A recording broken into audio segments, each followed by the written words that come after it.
दोस्तों, जैसा कि आप सभी को पता ही है कि अब तक इस धरती पर 4 युग घटित हो चुके हैं। लेकिन क्या आपको पता है कि अब से पहले के युग कैसे थे? उनमें लोगों का आचरण कैसा था? वे कितने धार्मिक थे? उनकी आयु कितनी हुआ करती थी? या ये कि अब आने वाले समय में कैसे कलयुग काल बनकर मानव जाति का पतन करेगा? वैसे आज के इस वीडियो में हम आपको इन्हीं सब बातों से परिचित कराएंगे। लेकिन कथा शुरू करने से पहले यदि अभी तक आपने इस चैनल को सब्सक्राइब, वीडियो को लाइक व शेयर नहीं किया है तो जल्दी से कीजिए, ताकि आगे भी आपको महान सनातन धर्म से जुड़ी ऐसी ज्ञानवर्धक व रोचक जानकारियां प्राप्त होती रहे। नमस्कार और एक बार फिर स्वागत है आप सभी का आपके अपने वीडियो कलेश यूट्यूब चैनल पर। दोस्तों, युगों में श्रेष्ठ सबसे पहला युग सतयुग था। उस समय पृथ्वी पर चारों ओर सुख, शांति व प्रेम का माहौल था। सब कुछ अपने मूल स्वरूप में था, साफ सुथरा और पवित्र। नदियों में मानो दूध बहता था। सभी जीव जंतु स्वच्छंद विचरण करते थे। मनुष्यों के मन में भी किसी प्रकार का राग, द्वेष व दूषित भाव नहीं था। उस काल के मनुष्यों का कद आज के मनुष्यों की तुलना में बहुत अधिक, करीब 40 फीट तक हुआ करता था। यदि आयु की बात करें तो मनुष्यों की आयु लाखों वर्ष की होती थी। चारों ओर धर्म का बोलबाला था। पाप का प्रतिशत 0 व धर्म का प्रतिशत 100 था। उस काल के मनुष्य अपनी संकल्प शक्ति के बल पर ही सब कुछ प्राप्त कर लेते थे। वे बस अपनी आंखें बंद करते और मन ही मन उस वस्तु की कामना करते। पलक झपकते ही वो वस्तु उनके सामने आ जाती थी। वे आंख बंद करके ध्यान के माध्यम से किसी से भी जुड़ सकते थे। ये ठीक वैसा ही है जैसे आज के जमाने में हम मोबाइल फोन करके किसी से कनेक्ट होते हैं। उस युग की मुद्रा रत्न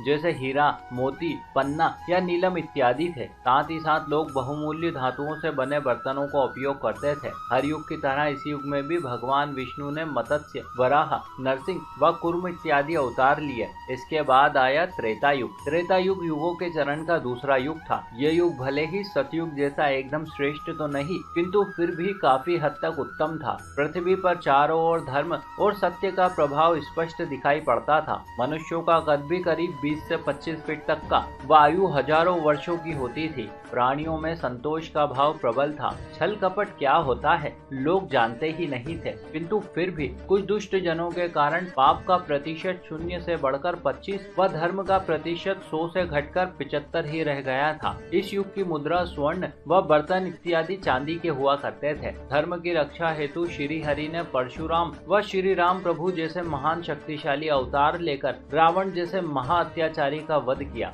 फिर धीरे धीरे करके द्वापर युग ने दस्तक दी। द्वापर युग में कुरुक्षेत्र प्रमुख तीर्थ स्थल था। पाप का प्रतिशत 25 से बढ़कर 50 व धर्म का प्रतिशत 75 से घटकर मात्र 50 ही रह गया था। इतना ही नहीं, अपितु मनुष्यों की आयु भी 1000 वर्ष व लंबाई 10 फीट तक ही रह गई थी। जीवन यापन करने के लिए मनुष्य प्रकृति के सहारे था। पशुधन और गो सेवा का महत्व अधिक था। धर्म अपने चारों स्तंभों में से केवल 2 स्तंभ के सहारे ही टिका था। लोग चांदी की मुद्राओं से लेन देन करते और बर्तन इत्यादि तांबे की धातुओं से बने होते थे। किंतु जैसे जैसे द्वापर का अंत निकट आने लगा, वैसे वैसे धर्म की हानि हुई। काफी हद तक लोगों के मन में विकार और लालच पनपने लगा। किंतु हमेशा की तरह इस बार भी भगवान ने धर्म की रक्षा हेतु अवतार लिया और संसार को मिला गीता का अद्भुत ज्ञान। तत्पश्चात श्री कृष्ण के गोलोक प्रस्थान करते ही धरती पर आया सबसे भीषण युग अर्थात कलयुग। शास्त्रों में इस युग को मानव जाति के लिए शापित युग की संज्ञा दी है। इस युग में धर्म का प्रतिशत 50 से घटकर मात्र 25 ही रह गया है, जबकि पाप की मात्रा 50 से बढ़कर 75 हो गई है।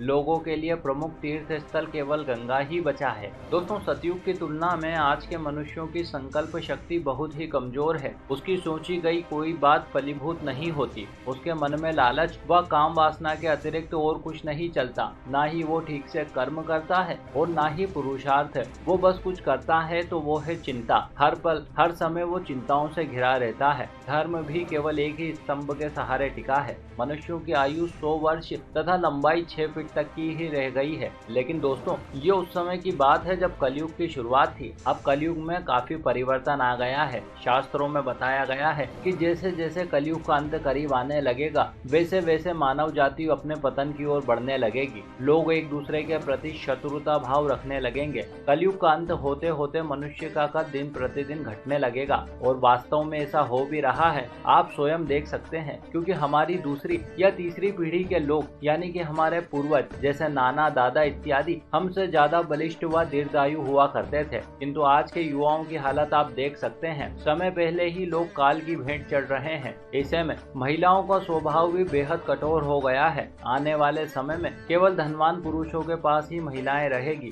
मनुष्यों के स्वभाव की बात करें तो उसका स्वभाव गधों की तरह हो गया है। स्त्रियों ने अपने बालों को रंगना शुरू कर दिया है। कहते हैं घोर कलयुग में किसी के भी बाल काले, घने व लंबे दिखाई नहीं देंगे। शास्त्रों में कहा है कि जिस दिन बेटा अपने बाप पर हाथ उठा ले तो समझ लीजिएगा कि कलयुग अपने चरम पर पहुंच चुका है। घर घर में कलेश होगा, कोई आपस में मिलकर नहीं रहेगा, अपने ही लोग अपनों को ही मारेंगे। कलयुग में कोई भी एक दूसरे से सच नहीं बोलेगा। पति पत्नी से झूठ, पिता पुत्र से झूठ, चारों ओर बस झूठ का जाल फैला दिखाई देगा। आप मान सकते हैं कि बस झूठे लोगों का ही बोलबाला होगा। एक समय था जब कन्याओं को पूजा जाता था, लेकिन कलयुग में कन्याएं बिल्कुल भी सुरक्षित नहीं रहेगी। उनका अपने ही घरों में शोषण होगा, अपने ही लोग उनके साथ व्यभिचार करेंगे। बाप बेटी, बहन भाई के रिश्ते कलंकित हो जाएंगे। कलयुग में शादी सिर्फ एक समझौता बनकर रह जाएगी। न पत्नी पति का सम्मान करेगी और न ही पति पत्नी का। शादी जैसे पवित्र रिश्ते अपवित्र हो जाएंगे। किसी का भी वैवाहिक जीवन ठीक से नहीं चलेगा। पति पत्नी